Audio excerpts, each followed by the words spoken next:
திருச்சி மாவட்டம் தொட்டியம் அருகே நிலப்பிரச்சனையில் கர்ப்பிணியை தாக்கியதாக பெண்ணும் அவரது 16 வயது மகனும் கைது செய்யப்பட்ட நிலையில் கர்ப்பிணி தாக்கப்பட்ட சம்பவத்தின் சிசிடிவி காட்சி வெளியாகியுள்ளது. குறித்த மேலும் விவரங்களோடு இணைகிறார் செய்தியாளர் கதிரவன். வணக்கம் கதிரவன், விவரங்கள்.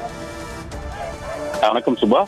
முசிறி அருகே நிலத்தகரால் கர்ப்பிணி பெண் தாய் மகன் தாக்கும் வீடியோ காட்சி வெளியாகி தற்போது பரபரப்பாகி உள்ளது. திருச்சி மாவட்டம் தொட்டியம் அடுத்து அரசலூர் கங்கா நகரை சேர்ந்த கூலி தொழிலாளர் அரசனுக்கும் அதே பகுதியை சேர்ந்த பாலாஜி என்ற குடும்பத்தினருக்கும் கடந்த சில ஆண்டுகளாகவே நிலம் தொடர்பாக முன்விரோதம் இருந்துள்ளது.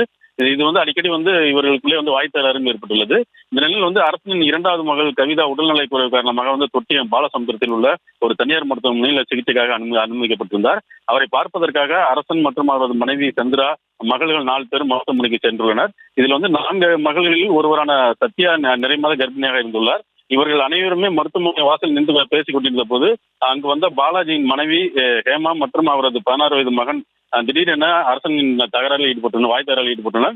தொடர்ந்து வாக்குவாதம் முற்றிய நிலையில் ஆத்திரமடைந்து 16 வயது சிறுவன் மற்றும் அவரது தாய் அந்த கர்ப்பிணி பெண்ணை சத்தியாவை சரமாரியாக தாக்கியுள்ளனர். தொடர்ந்து அங்கு உள்ளவர்கள் அவர்களுக்கு அந்த பையனை தடுத்து 16 மகனை தடுத்து தொடர்ந்து அவனை மீண்டும் அவர் தாக்கியுள்ளார். இதை தடுக்க வந்தவர்களும் ஆபாசமாக திட்டி கொலை மிரட்டல் விடுத்துள்ளார். இந்த நிலையில் இதில் காயமடைந்த சத்யா தொட்டியம் அரசு மருத்துவமனையில் முதல் சிகிச்சை அளிக்கப்பட்டு மேல் சிகிச்சைக்காக நாமக்கல் அரசு மருத்துவக் கல்லூரி மருத்துவமனையில் அனுமதிக்கப்பட்டு சிகிச்சை பெற்று வருகிறார். இது குறித்து அரசன் தொட்டியம் காவல் நிலையத்தில் புகார் அளித்ததன் பேரில் தொட்டியம் போலீசார் வழக்கு பதிவு செய்து கர்ப்பிணி பெண்ணை தாக்கிய தாய் மற்றும் அவரது 16 வயது மகன் ஆகிய இருவரையும் கைது செய்து விசாரணை செய்து வருகின்றனர். மேலும் கர்ப்பிணி பெண்ணான சத்யா, தாய் மற்றும் மகன் தாக்கும் சிசிடிவி காட்சி தற்போது வெளியாகி பரபரப்பை ஏற்படுத்தியுள்ளது. விவரங்களுக்கு நன்றி கதிரவன்.